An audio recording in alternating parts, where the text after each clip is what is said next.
Hello दोस्तों, कैसे हैं आप। फिर से एक बार स्वागत करते हैं हम आपका अपने YouTube चैनल जीके 360 में। और आज जो हम टॉपिक पढ़ेंगे, यह टॉपिक है पॉलिटी का। टॉपिक का नाम है राज्य के नीति निर्देशक तत्व यानी directive principle of state policy की आज हम बात करेंगे। और मेरे भाई, आप वीडियो को अंत तक देखें। अगर आपको लगता है कि वाकई में मैंने कुछ बातें बताई, क्लास दमदार रहा, तो मेरे काम को देखते हुए, मेरी मेहनत को देखते हुए आप इसे लाइक कर दीजिएगा, सब्सक्राइब कर लीजिएगा और जितना अधिक हो सके आप इसे शेयर भी कर दीजिएगा। आइए स्टार्ट करते हैं टॉपिक डीपीएसपी। डीपीएसपी यानी राज्य के नीति निर्देशक तत्व। इसका जिक्र हमारे संविधान के भाग 4 में है और इसके अनुच्छेद 36 से लेकर 51 तक डीपीएसपी का वर्णन है। आइए हम पहले बात कर लेते हैं कुछ डीपीएसपी के महत्वपूर्ण पहलू के बारे में कि जो नीति निर्देशक तत्व होते हैं यह एक सकारात्मक अवधारणा है, लेकिन नीति निर्देशक तत्वों को आप लागू करने के लिए कभी भी आप न्यायालय नहीं जा सकते हैं, क्योंकि यह एक गैर न्यायोचित की श्रेणी में रखा गया है। हम बात कर लेते हैं थोड़ी सी, जब हमारा संविधान बन रहा था, हमारे संविधान के सलाहकार थे बीएन राव। और बीएन राव ने कुछ अधिकारों को, कुछ भागों को, कुछ अनुच्छेदों को 2 क्राइटेरिया में बांटना चाहा। एक वह अनुच्छेद जिसे लागू करने के लिए आप न्यायालय जा सकते हैं, और एक वैसे अनुच्छेद, एक वैसे कर्तव्य या कह सकते हैं एक वैसे अनुच्छेद जिसे आप लागू करने के लिए आप न्यायालय की शरण नहीं ले सकते हैं।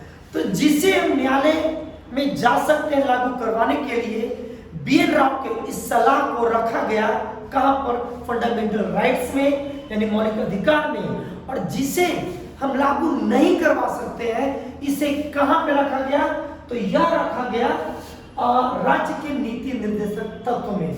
यानी एक बात तो क्लियर हो गई कि राज्य के नीति निर्देशक तत्वों को आप लागू करने के लिए न्यायालय नहीं जा सकते हैं। यह राज्य के विवेक पर ये डिपेंड करता है कि उसे लागू करते हैं या अन्यथा नहीं।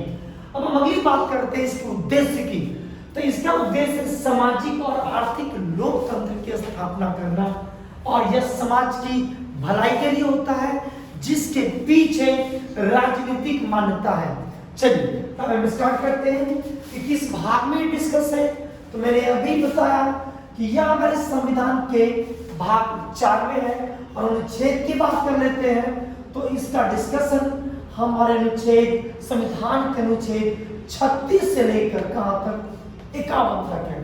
अब हम बात कर लेते हैं कि डीपीएसपी हमारे संविधान के जो कॉन्सेप्ट हमारे संविधान में लिया गया है, किस उद्देश्य से लिया गया। तो देखिए, समझिएगा एक बात, यह लिया गया है आयरलैंड से। ये जो प्रेरित है, ये कहां से प्रेरित है, आयरलैंड से। लेकिन मेरे भाई गलती मत कर दीजिएगा, थोड़ी समझिए इसके बारे में। यह भारत शासन अधिनियम 1935 में यह पहले शामिल था। यह भारत शासन अधिनियम 1935 में शामिल था, लेकिन उस समय हम इसे राज्य के नीति निर्देशक तत्व नहीं, राज्य के अनुदेशक तत्व के नाम से जानते थे, अनुदेशक तत्वों के नाम से जानते थे। और अनुदेशक तत्व भारत शासन अधिनियम 1935 में था। अब क्वेश्चन उठता है कि अगर एग्जाम में आएगा तो हम क्या टिक आउट करेंगे, हम इसे आयरलैंड टिक करेंगे या ऑप्शन में आ जाएगा भारत शासन अधिनियम 1935 पर टिक करेंगे। तो देखिए, आप टिक करेंगे आयरलैंड। ऐसा क्यों टिक करेंगे आयरलैंड, क्योंकि जो अनुदेशक तत्व भारत शासन अधिनियम 1935 में शामिल किए गए थे, यही तत्व भी आयरलैंड से लिया गया था। अतः आपका आंसर सही होगा क्या, आयरलैंड। और आयरलैंड ने इस डीपीएसपी को, कंसेप्ट को स्पेन से लिया है। यानी स्पेन से लिया है किसने, आयरलैंड ने, और आयरलैंड से किसने लिया है, भारत ने। उम्मीद करते हैं यह सभी बातें आपको समझ में आ चुकी होगी। अब हम आते हैं कहाँ पर, तो डायरेक्ट आते हैं अनुच्छेद पे। समझ में आ चुका है, आप समझ चुके होंगे कि यह सरकार के विवेक पर डिपेंड करता है कि इसे लागू किया जाए या ना लागू किया जाए। इसे न्यायालय में लागू करवाने के लिए नहीं जा सकते हैं। यह समाज की भलाई के लिए होती है, जिस पर राजनीतिक मान्यता होती है। और एक चीज और, इसका उद्देश्य होता है सामाजिक और आर्थिक लोकतंत्र की स्थापना करना। चलिए अब हम 36 से 51 तक सभी आर्टिकल्स का डिस्कशन करते हैं। हम सबसे पहले बात कर लेते हैं तो अनुच्छेद 36 में क्या है। तो अनुच्छेद 36 में राज्य की परिभाषा क्या है, राज्य की परिभाषा। अब आपके दिमाग में बात उठता होगा कि राज्य का परिभाषा तो फंडामेंटल राइट्स में भी है। आप पढ़े होंगे फंडामेंटल राइट्स में भी जैसे आर्टिकल स्टार्ट होती है राज्य को परिभाषित किया गया। हाँ, तो बिल्कुल सही, फंडामेंटल राइट्स में भी, मौलिक अधिकार में भी राज्य के परिभाषा को परिभाषित किया गया है। और यहाँ भी बीपीएसपी के अनुच्छेद 36 में भी राज्य को परिभाषित किया गया है। अब हम बात कर लेते हैं अनुच्छेद 37।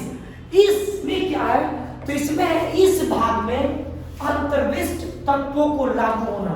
37 में क्या लिखा हुआ है, तो 37 में लिखा हुआ है कि इस भाग में अंतर्विष्ट तत्वों को लागू होना।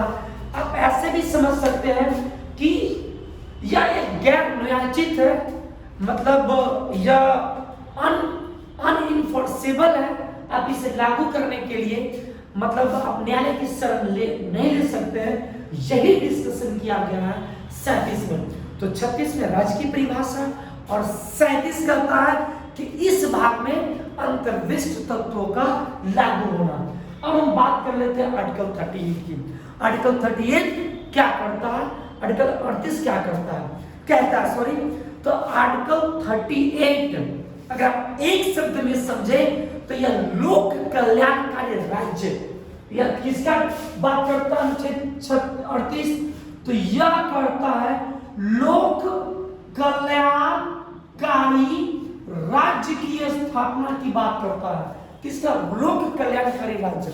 जब आप आर्टिकल 38 को पढ़ेंगे तो अनुच्छेद 38 में लिखा हुआ है कि राज्य लोक कल्याण की अभिवृद्धि के लिए सामाजिक व्यवस्था बनाएगा जिससे राज्य के समस्त नागरिक को सामाजिक, आर्थिक और राजनीतिक न्याय मिलेगा।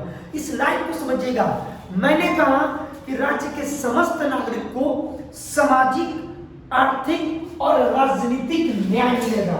अब गौर कीजिएगा कि सामाजिक, अगला मैंने कहा आर्थिक, और मैंने क्या कहा राजनीतिक, और क्या न्याय मिलेगा। अब आप यह आर्टिकल भी इंपॉर्टेंट है, क्यों, क्योंकि याद कीजिए प्रियम्बल प्रस्तावना को, और प्रस्तावना में न्याय का डिस्कशन किया गया है और 3 तरह की न्याय की बात की गई है, सामाजिक, आर्थिक, राजनीतिक। यानी आर्टिकल 38 में, आर्टिकल 38 में प्रियम्बल का, प्रस्तावना का झलक दिखता है। तो समझ में आ चुका होगा आपको क्या कहता है आर्टिकल 38 कि राज्य लोक कल्याण की अभिवृद्धि के लिए एक ऐसा व्यवस्था बनाएगा जिससे राज्य के समस्त नागरिक को सामाजिक, आर्थिक, राजनीतिक न्याय मिलेगा।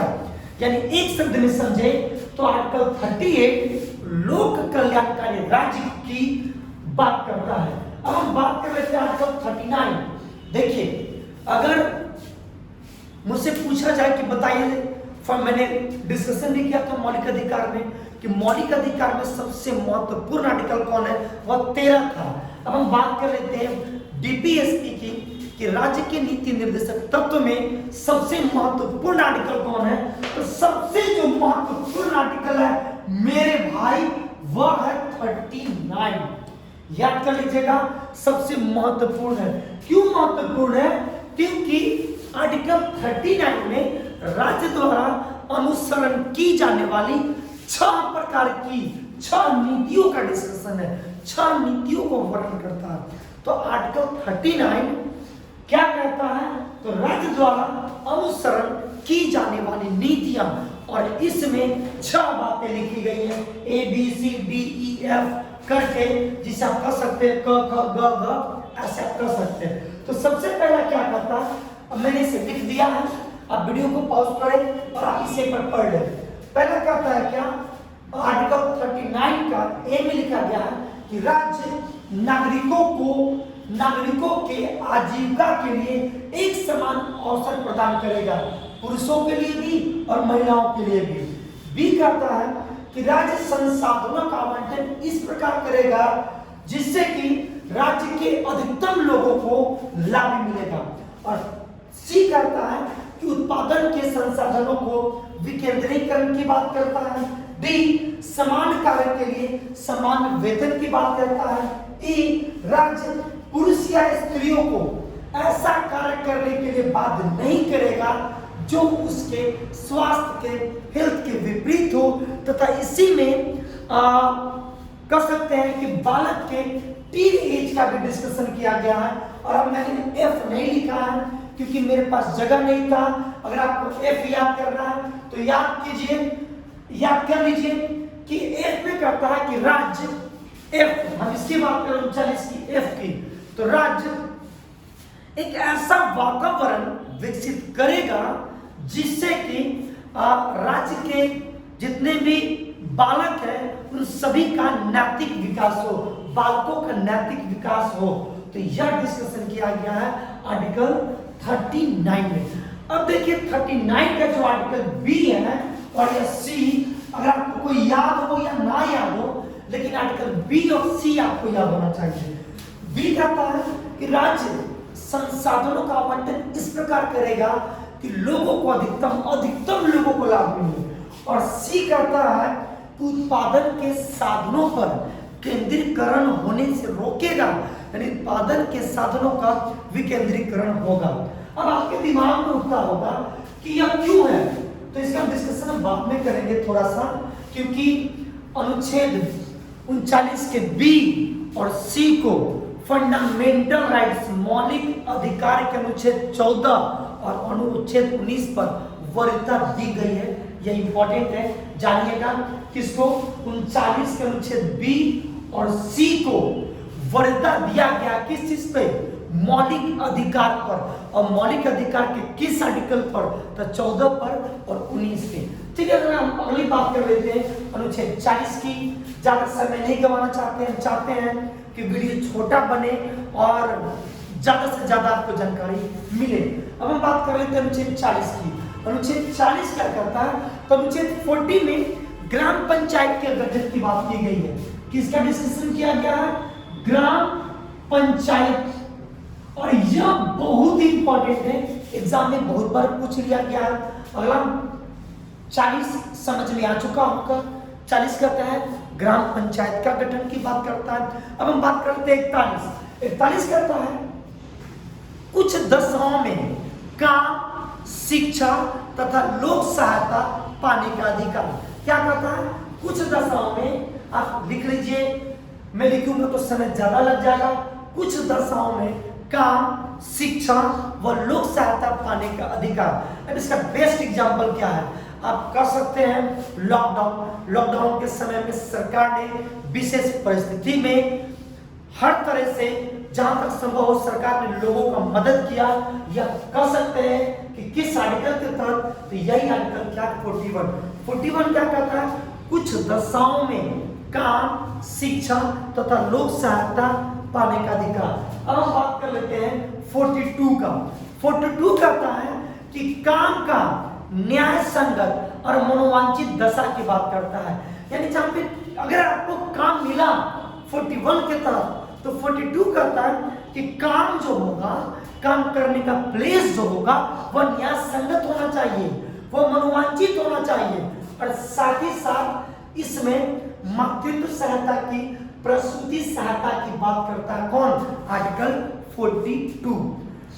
41 कहता है कुछ दशाओं में, देखिए तरीका से याद कीजिए। 40 कहता है ग्राम पंचायत का गठन, 41 कहता है कि आपको काम, शिक्षा, लोक सहायता मिलेगा। और 42 क्या कहता है कि काम जो मिलेगा वह कैसा होगा, न्याय संगत होगा, मनोवांछित होगा। और 43 क्या करता है, तब कर्मकारों के जो काम कर रहे हैं उनके निर्वाह मजदूरी की बात करता है। किसके लिए? ये निर्वाह कर्मकारों के लिए निर्वाह मजदूरी की बात करता है। और यहीं पर कुटीर उद्योग किसकी डिस्कशन की गई है? कुटीर उद्योग का। तो आपको याद हो चुका होगा 40, वीडियो को रोकिए खुद से बोलिए 40 ग्राम पंचायत। जब ग्राम पंचायत हो गया तो विशेष दशा में आपको काम मिलेगा 41।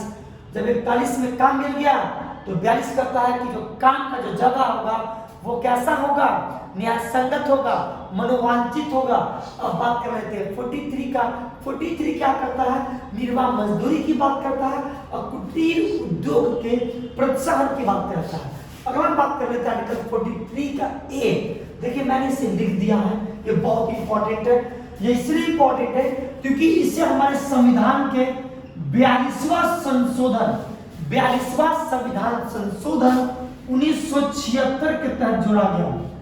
और इसे 43 का ए 42वां संविधान संशोधन 1976 के तहत जोड़ा गया, जिसमें उद्योगों के प्रबंधन में मजदूरों की भागीदारी की बात करता है। अगर हम बात कर लेते हैं 43 का बी, 43 क्या करता है? तो 43 का बी सहकारी समितियां, आपने नाम सुना होगा सहकारी समितियां का। तो सहकारी समितियां जो है इसे अनुच्छेद 43 के बी में रखा गया और यह बी संशोधन के तहत जोड़ा गया। वो क्या संशोधन था? वो संशोधन था 97वां। और कब जोड़ा गया? तो 2011 में। तो 43 का ए जो उद्योगों के मैनेजमेंट में मजदूरों की भागीदारी की बात करता, यह 42वां संविधान संशोधन 1976 के तहत जोड़ा गया।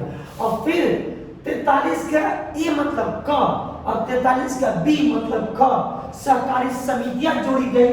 और कैसे जोड़ा गया? तो 97वां संविधान संशोधन 2011 के तहत। अब हम बात कर लेते हैं 44वां। तो 44वां क्या करता है? तो यह बात करता है एक समान संहिता यानी कॉमन सिविल कंडक्ट की बात करता है। किसकी बात करता है? एक समान सिविल संहिता। आप खुद लिख लीजिए कि अनुच्छेद 44 में एक समान सिविल संहिता का जिक्र किया गया है। और एक समान सिविल संहिता आर्टिकल 44 भारत के एकमात्र राज्य में लागू है। उस राज्य का नाम है गोवा। एग्जाम में यह कितने बार पूछा गया है कि 44 किसका डिस्कशन करता है? तो एक समान सिविल संहिता 4 ये दोनों एक समान है ना, तो एक समान सिविल संहिता की बात करता है। अब हम बात कर लेते हैं 45। तो 45 क्या करता है? तो बच्चों के लिए निःशुल्क और अनिवार्य शिक्षा उपलब्ध करना यह राज्य का कर्तव्य होगा। यह कहां पर डिस्कशन है? यह डिस्कशन है आर्टिकल 45 में। आप समझिए की पॉइंट को आप कैसे समझेंगे? तो मैंने बताया कि यहाँ पर डिस्कशन है बच्चों को निःशुल्क और अनिवार्य शिक्षा का प्रावधान किया गया आर्टिकल 45 के तहत। तो 44 एक समान सिविल संहिता, 45 बच्चों को निःशुल्क और अनिवार्य शिक्षा। हम 46 की बात कर लेते हैं। 46 में अनुसूचित जाति, जनजातियां एवं दुर्बल वर्गों के क्या बोला जाए उसको शिक्षा और अर्थ संबंधी हितों की बात लिखा गया है। आर्टिकल 46 क्या करता है? तो आर्टिकल 46 कहता है कि अनुसूचित जाति, अनुसूचित जनजाति या कोई भी दुर्बल वर्ग है तो उसके शिक्षा और अर्थ संबंधी यानी इकोनॉमिकली अभिवृद्धि की बात करता है। यानी 46 कहता है कि वो एससी होगा या एसटी होगा या कोई भी दुर्बल वर्ग होगा, राज्य ऐसा प्रावधान करेगी कि उसमें शिक्षा के स्तर का विकास हो और अर्थ इकोनॉमिकली कंडीशन भी उसके अच्छे हो। अब आर्टिकल 47 की बात कर लेते हैं। 47 बहुत ही इंपॉर्टेंट है। यह पोषाहार स्तर, जीवन स्तर और लोक मतलब पोषाहार स्तर, जीवन स्तर और लोक स्वास्थ्य की सुधार करना यह राज्य का कर्तव्य है। तो 47 में किस चीज के राज्य के किस कर्तव्य का डिस्कशन है? तो पोषाहार स्तर, जीवन स्तर और लोक स्वास्थ्य में सुधार, यह डिस्कशन कहां पे है? अनुच्छेद 47 में। और एक चीज और याद रखिएगा कि अनुच्छेद 47 में ही मादक पदार्थों का निषेध किया गया है। सबसे बेस्ट एग्जाम्पल है बिहार, और बिहार में शराबबंदी है। और आपसे पूछे कि बताइए बिहार में शराबबंदी है, तो सरकार ने अगर डिस्कशन इस पर निर्णय लिया तो किस आर्टिकल को ध्यान में रखा होगा? तो यह आर्टिकल 47 है। 47 कहता है कि मादक पदार्थों पर निषेध की बात करता है, और हम जानते हैं कि बिहार में शराबबंदी लागू है। राज्य का कर्तव्य है कि पोषाहार में वृद्धि हो। अब आप देखते होंगे कि गवर्नमेंट पोषाहार से संबंधित बहुत सारे स्कीम चलाती है ताकि लोगों के पोषण में सुधार हो। साथ ही साथ आप जाएंगे हॉस्पिटल्स वगैरह में जाएंगे तो वहां पर फ्री में ट्रीटमेंट होती है। क्यों? क्योंकि लोक स्वास्थ्य में सुधार करना भी किसका कर्तव्य है? राज्य का कर्तव्य है। जीवन स्तर में सुधार करना राज्य का कर्तव्य है। तो यह आर्टिकल 47 इंपॉर्टेंट है, याद रखिएगा कि 47 कहता है कि राज्य का कर्तव्य, कैसा कर्तव्य? तो पोषाहार स्तर में वृद्धि करना, जीवन स्तर में वृद्धि करना, लोक स्वास्थ्य में सुधार करना, साथ ही साथ मादक पदार्थों पर बैन। अगला 48 एग्जाम में पूछा गया, बहुत इंपॉर्टेंट है। 48 किसकी बात करता है? कृषि और पशुपालन की। काफी छोटा लिख देते हैं, क्या जी है? कृषि तथा पशुपालन। आप याद रखेंगे किसका डिस्कशन है? कृषि तथा पशुपालन का। और 48 के ए में इसी से जुड़ा हुआ चीज, कृषि और पशुपालन से थोड़ा सा आगे जाएंगे तो क्या आएगा? पर्यावरण तथा पर्यावरण संरक्षण, वन और वन जीवों के संरक्षण की बात की गई है। कहां पे? 48 के ए में क्या डिस्कशन किया गया है? पर्यावरण और वन जीव संरक्षण, यह इंपॉर्टेंट है। पर्यावरण तथा क्या? वन और वन जीव संरक्षण की बात कहां पे की गई है? 48 के ए में। अब हम बात कर लेते हैं क्या? 49। तो 49 कहता है कि राष्ट्रीय महत्व के स्मारकों का, स्थानों का सुरक्षा करना यह किसका कर्तव्य होगा? राज्य का। यानी 49 कहता है कि जो भी राष्ट्रीय महत्व के जो भी स्मारक है, जो भी स्थान है, जो भी महल है, यह सब उसको प्रोटेक्ट करना, संरक्षित करना, यह किसका कर्तव्य होगा? राज्य का। Article 50 important. आर्टिकल 50 में पृथक आर्टिकल 50 में पृथक किया गया किसको? तो कार्यपालिका व न्यायपालिका। कार्यपालिका को न्यायपालिका से अलग किया गया है, पृथक किया गया है। कहां पे? अनुच्छेद 50 में। किसको किसको अलग किया गया है? तो ये बहुत इंपॉर्टेंट है। कार्यपालिका और किसका? न्यायपालिका का क्या किया गया है? इसका पृथककरण किया गया, अलग कर दिया गया। कार्यपालिका को अलग, न्यायपालिका को अलग। किस अनुच्छेद के तहत? अनुच्छेद 50। अगला हम बात कर लेते हैं अनुच्छेद 51। अनुच्छेद 51 कहता है अंतरराष्ट्रीय शांति और सुरक्षा की अभिवृद्धि की बात करता है। यानी अंतरराष्ट्रीय शांति और सुरक्षा बनाए रखना यह राज्य का कर्तव्य होगा। तो 51 क्या करता है कि राज्य का कर्तव्य होगा क्या? कि अंतरराष्ट्रीय शांति व सुरक्षा बनाए रखना। तो मैंने सभी आर्टिकल मैंने आपको बता दिया। अब मेरी एक आदत होती है कि मैं इस आर्टिकल को रिकॉर्ड कर दूंगा। 36 क्या करता है? राज्य की परिभाषा। 37 क्या करता है कि जो भी अंतर्विष्ट, जो भी भाग है, जो भी आर्टिकल है वो लागू है, यानी यह अपरिवर्तनीय है। आप इसे लागू करने के लिए न्यायालय में नहीं जा सकते हैं। 37 करता है। 38 लोक कल्याणकारी की बात करता है। 39 में राज्य द्वारा अनुसरण की जाने वाली 6 प्रकार की नीतियों का वर्णन है। 40 करता है क्या करता है? ग्राम पंचायत का गठन। 41 काम करना, कुछ दशाओं में काम, शिक्षा, लोक सहायता पाने का अधिकार। 42 क्या करता है कि काम का न्याय संगत और मनोवांछित दशा होना चाहिए। साथ ही साथ यहाँ पर मातृत्व और प्रसूति सहायता का प्रबंध किया गया। 43 क्या करता है? 43 तो निर्वाह मजदूरी और उद्योगी प्रोत्साहन की बात करता है। 43A जो कि जोड़ा गया है 42वां संविधान संशोधन 1976 के तहत, इसमें उद्योगों के मैनेजमेंट में मजदूरों की भागीदारी की बात की गई है।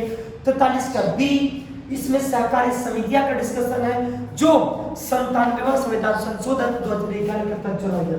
44A के कॉमन सिविल कोड यानी एक समान सिविल संहिता की बात करता है, जो कि केवल गोवा में लागू है। 45 की बात करता है। 45 क्या करता है कि बच्चों को निःशुल्क और अनिवार्य शिक्षा का प्रबंध करना यह राज्य का कर्तव्य होगा। 46 क्या करता है कि अनुसूचित जाति, अनुसूचित जनजाति या कोई भी दुर्बल वर्ग हो तो राज्य का कर्तव्य होगा कि उसके शिक्षा को प्रमोट करे, उसके इकोनॉमिकली कंडीशन को प्रमोट करे। अब हम बात कर लेते हैं 47 का, बहुत ही इंपॉर्टेंट, पोषाहार स्तर में वृद्धि करना, जीवन स्तर में वृद्धि करना, हेल्थ में वृद्धि करना। यह राज्य का कर्तव्य होगा कि लोगों के हेल्थ में, जीवन स्तर में, पोषाहार में वृद्धि करें। और साथ ही साथ इसी 47 में मादक पदार्थों का निषेध किया गया। 48 क्या करता है, कृषि व पशुपालन की बात करता है। 48A पर्यावरण व वन जीव संरक्षण की बात है। 49 इंपॉर्टेंट, 49 में क्या करता है तो राष्ट्रीय महत्व के स्मारकों का, स्थानों का संरक्षण की बात करता है। 50 कार्यपालिका और न्यायपालिका का पृथक्करण किया गया है। और 51 में अंतर्राष्ट्रीय शांति सुरक्षा बनाए रखना यह राज्य के कर्तव्य की बात करता है। अब हम बात करें तो कुछ एक्स्ट्रा फैक्ट का जो अक्सर एग्जाम में आता है कि राज्य के नीति निर्देशक तत्वों को अगर आप बांटेंगे, राज्य के नीति निर्देशक तत्व यानी डीपीएसपी को जब आप वर्गीकृत करेंगे तो आप इसे 3 भाग में बांट सकते हैं। एक है गांधीवादी विचारधारा, एक है समाजवादी विचारधारा और एक है उदारवादी विचारधारा। कितने विचारधारा? 3। मेरे साथ बोलिए 3। पहला गांधीवादी विचारधारा, दूसरा समाजवादी विचारधारा और तीसरा उदारवादी विचारधारा। और एग्जाम में अक्सर पूछ लिए जाते हैं कि बताइए डीपीएसपी का कौन सा ऐसा आर्टिकल है जो गांधीवादी विचारधारा से प्रेरित है। आप इसे याद कर लेंगे, मैं इसे लिख देता हूं। तो गांधीवादी विचारधारा यानी महात्मा गांधी के विचारधारा से मेल खाता हो, प्रेरित हो, वह अनुच्छेद आप याद कर लेंगे, मैं अनुच्छेद लिख देता हूं। वह अनुच्छेद है 40 में 3 जोड़िए 43, फिर 43 का बी, फिर 3 जोड़िए 46, 47, 48। आप याद करेंगे 40, 3 43, फिर 43 का बी, फिर 3 जोड़िए 46, 47, 48।